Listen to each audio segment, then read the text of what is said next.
Hey there! In this episode of Analytics Academy, I'm going to show you how you can use a tool called Attributor to capture Facebook ads data with each submission of your frame of forms so that you can ultimately track which campaigns, ad sets, and ads are generating your leads. Let's jump in.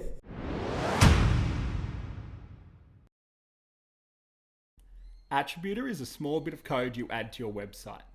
When a visitor lands on your site, it detects where they came from and saves the data in a cookie. Then when they complete a form on your website, it writes the data into hidden fields in the form, and the data is captured by your form tool and can be sent to your CRM and other tools. Finally, you can use this data to run reports that show things like how many leads you got from your Google Ads, how many customers you got from each of your Google Ads campaigns, or how much revenue you got from each keyword you're bidding on. Now that you understand how it works, let's see how easy it is to set up.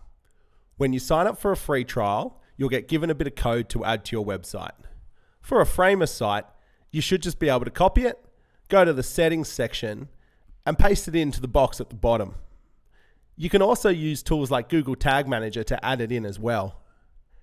Now go to the form that you want Attributor to work with, select the Assets tab, and create a new code file.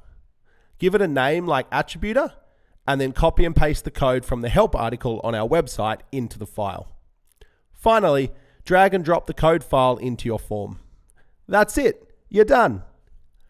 Now when someone completes a form on your website, Attributor will write information on where they came from into these hidden fields, and it will be captured with the form submission. You can then send it to a Google Sheet, or send it to your CRM, or anything else you need. To learn more and start a free trial, visit attributor.io today.